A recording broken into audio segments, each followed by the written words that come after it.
What's good, YouTube? We are back, and in today's video we will be talking about zones and how to properly draw them on our charts. Now I released a video just recently talking about swings, and I did that because in order to draw my zones properly you would need to identify certain swings and whether a swing has broken in order to validate or invalidate a zone. So if you haven't watched that and you want a little fresh up on how to identify swings properly in order to aid you in being able to determine whether a zone is or isn't valid, make sure to check my swing primer video, which will be in the technical series. But without further ado, let's get straight to the charts. Now in this video is going to be pretty short because plotting out your zones is, as the way I do it, is pretty straightforward, very simple. As you can see on this Euro USD chart, I have zones here, here, here, and here. To some people they might look like support and resistance levels. To some people they might look like supply and demand zones. It really doesn't matter, different people have different ways of looking at the chart, and one isn't necessarily better than the other. You can profit from the chart regardless. There are many ways to skin this forex cap, which is the $6 trillion market. That's the great thing about forex. The important thing is to have a system and follow that system diligently without mixing and matching different rules at different times, so that you have a consistent set of trades which are measurable, and then you can determine whether or not your strategy is profitable. But whether you like to use support and resistance lines, whether you like to use order blocks, whether you like to use supply and demand, it really doesn't matter. As long as you're able to consistently extract pips and money from the market, that's all that matters. So let's go for a fresh chart. Today we will try maybe Aussie dollar and go over a few charts and see how we plot our support and resistance line. So let's take all that out. Let's go to a random time frame. Let's say the 3-hour time frame. What the heck? Do we even have 3-hour time? Okay, yeah, we do. Because I'm using the free version of TradingView, as you can see right here. So yeah, some time frames are not accessible to the free users. Cough, cough. But yeah, luckily we have 3-hour time frame. So basically for me, when it comes to support, when it comes to plotting my zones, what I need is two things basically. The first thing is, was there an impulsive move? And the second thing is, was a swing high or a swing low broken? Now once I can be able to identify these two things on the chart, that will validate my zone. So let's start from the bottom right here. So as you can see, price was at its lowest point right here on this red candle right here, and then price moved up. Was that an impulsive move? Well, what's an impulsive move, you might ask? Well, it really depends on the recent price action that you're looking at. Compared to price action here, this is not much of an impulsive move. It's basically an average move. But a move like this from here to here, that's pretty impulsive when you compare it to the previous price action that happened recently. So really an impulsive move is something that you get to discern after a while, after hours of looking at the chart. It stands out basically. That's what I'm trying to say. The impulsive move stands out. You can tell that, okay, there was a serious amount of buying or selling in this area. That's the first thing that you need to identify. Was there an impulsive move? Now the second thing you need to identify is, did that impulsive move break a swing high or a swing low? Now just to remind you, I'm going to put a card up at the corner. If you haven't watched the video, you can go check it out just to refresh your technical analysis on what a swing point is. I won't go to it too much in this because I don't want the video to be too long. So was there or was there not a swing broken? In this case, this move, first of all, wasn't even impulsive, and second of all, there was no swing that was broken. What about this move right here? Well, this move was a bit stronger than the first move, but would I consider it an impulsive move? Maybe, maybe not. That's really up to you. It's at the discretion of the trader. I can't tell you what an impulsive move? You have to determine that, because I won't be by your side when you're in the charts. But the best way to determine an impulsive move is comparing it with recent price action, and if it stands out, then you can consider that impulsive move. Now, for the sake of argument, let's say like this is all we had left. Well, this move seems like it was definitely a lot bigger than this move, and what did it do? It broke a swing.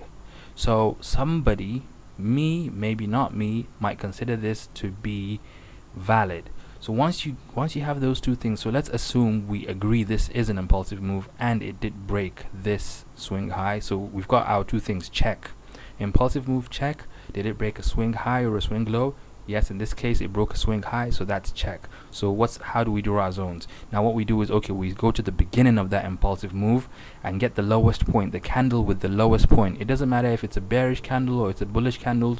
Even if it's a bullish move, if a bearish candle was the candle that had the lowest point, we go to that candle.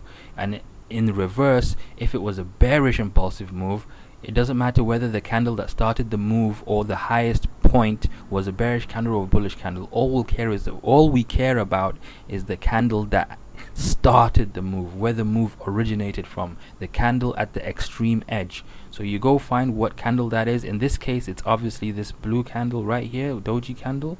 And then what you do is you draw it from the extreme edge to the candle body, and then you drag it out into the future.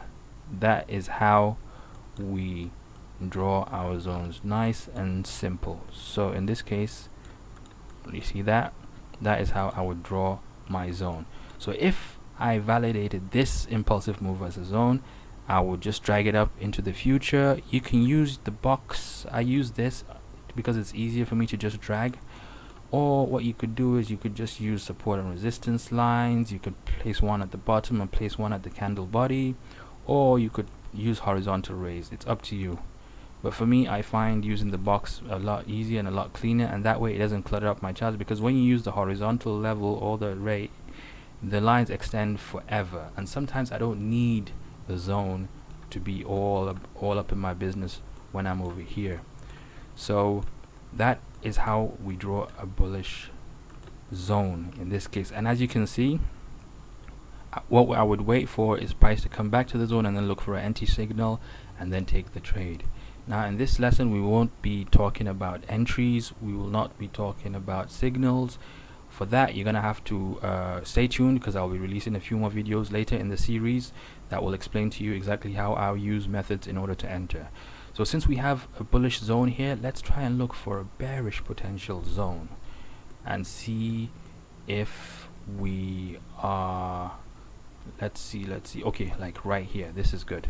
As we can see here, there was an impulsive bearish move, check, and there was a swing low that was broken, check. So what do we do in order to draw our bearish zone? What we do, we find the candle that started the move. So it doesn't matter if it's bearish or if it's bullish, we just want the candle at the edge, which is this candle. So we draw it from the edge to the candle's body. Now some candles might not have a wick, some candles might have a wick, but we just focus on the body. So if it has a very small body, it doesn't matter, draw it to the end of the body. If there's a wick, ignore the wick, and then we extend it out into the future.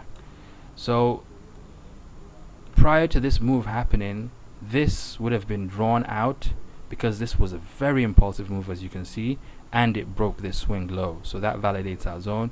So as price comes back, we will be waiting, anticipating price to come here and look for an entry signal to go short. Price came all the way up here, but it didn't quite reach it, and then it retraced, and then it started coming back up. So what we would do in that case, we would just continue to extend our zone until price reaches it. And as you can see, price reached it recently in the previous 3, 6, 9 to 12 hours ago. Price came in, and at this point is where you would either drop down to a lower time frame, get look for an entry, or maybe enter directly there, or you might enter your potential sell right there at the beginning of the zone, and then you might place your stop at the top of the zone in order to protect your stop loss, and then you might target whatever. Targets and entries are not meant for this video, but this video is just an introduction primer how to draw your zones. So remember two things. Was there an impulsive move? What is an impulsive move? Make sure to look at recent price action. Like as you can see here, clearly, where is that? Oops, can't find it. There we go. Brush. This, compared to recent price action, was very impulsive. I think anybody would agree. No one would dispute that. This was very impulsive. Did it break a swing? Absolutely, yes it did. What is a swing? Go check my swing video. Brush up on what a swing is. Check, it was an impulsive move. Check, it broke a swing. What do? I find the genesis of the move. Where did the move originate from? Draw it from the extreme and then to the candle's body, and then extend it out in time, and then wait for price to come back to that zone, and then look for your trading opportunity. Very, very simple. I said I wanted to keep this video nice and short and simple, and if you have any questions, clarifications, or need me to explain a certain concept a bit deeper, feel free to leave me comments in the section. But until then, peace out.